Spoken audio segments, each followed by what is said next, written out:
สบายดีเด้อทุกคนเด้อมื้อนี้สิพามาเลาะเบิ่งสวนนี่แหละเนาะสวนที่ว่าเคยพามาเลาะสุดก่อนน่ะเนาะหลายคนว่าโอ้ยจะแม่นงามแท้ๆเนาะหมากกาแฟจะเนาะจะปลูกเบิ่งตินี่เนาะหมากกาแฟเฮาเริ่มปลูกใหม่นี่แหละเนาะนี่กำลังได้ปีหนึงเนาะนี่กาแฟปีหนึงเด้อทุกคนเด้อนี่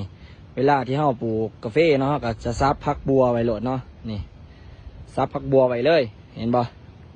เป็นแถวนี่แหละปลูกงามๆเลยทุกคนเด้อหมากกาแฟเฮานี่เนาะนี่ครับปลูกเป็นแถวแบบนี้แหละตัวใดที่ว่ามันใต้เนาะมันใต้มันยังเขาก็เอามาซับใส่เนาะนี่แหละการปลูกเป็นแถวเห็นบ่การวางจัดสรร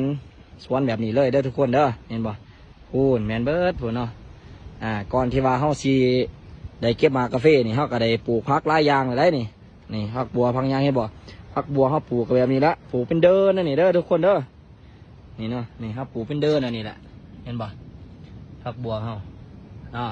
ปลูกเป็นเดินนี่เลยเลยผุนแมนเบิร์ดผุนเด้อสิพายางเลาะผุนเด้อติดตามกันเด้อทุกคนเด้อเบิ่งให้มันคลิปนี้ให้จบเด้อแล้วก็คอมเมนต์ตามเนื้อหาเนาะถ้าเห็นว่าคลิปนี้มีเนื้อหามีสาระก็กดไลค์กดแชร์ฝากติดตามเนาะเพื่อเป็นกำลังใจให้ในการที่คลิปต่างๆเนาะเห็นบ่การย่างทอของกระเจ้าก็เป็นแถวแบบนี้เลยเนาะเวลาที่เขาปิ่นความห่างนี่ก็ประมาณ5 เมตรเนาะ5 เมตรเลยเนาะนี่เอาวางทอไว้5 เมตรเห็นบ่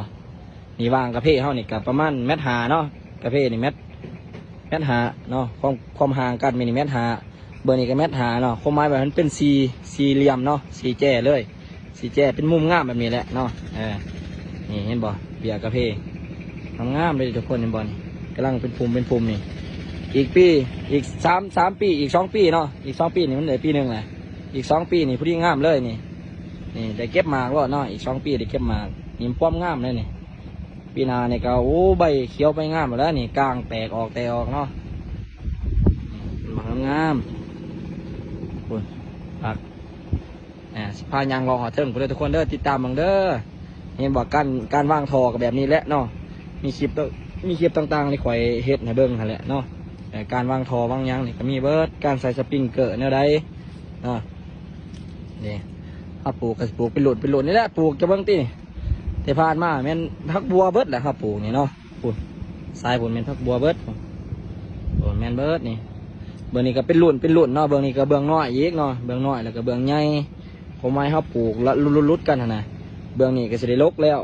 เบื้องนี้ก็ลกเบื้องนี้แล้วก็มาลกต่อเบื้องนี้ไปเลยเนาะ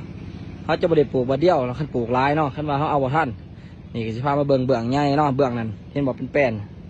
เบื้องที่เป็นแป้นนี่แม่เขาจะลกเรียบร้อยเลยเนาะเดี๋ยวทุกคนเด้อนี่แหละเนาะเบิ้งนี่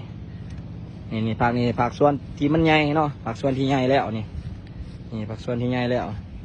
เกี่ยมแล้วนี่เนาะเกี่ยมสิได้ลกแล้วนี่เนาะนี่เกี่ยมสิได้ลกแล้วนี่มองเงามันนี่งามเลยทุกคนเลยมาเกี่ยมสิได้ลกเลยเห็นบ่ฝากท่านี้แล้วทุกคนเด้อติดตามกันหน่อยเนาะนี่พามาเลาะเบิ่งสวนเด้อทุกคนเด้อสวนกาแฟจะเป็นบางแบบนี้เลยซับกันไปเลย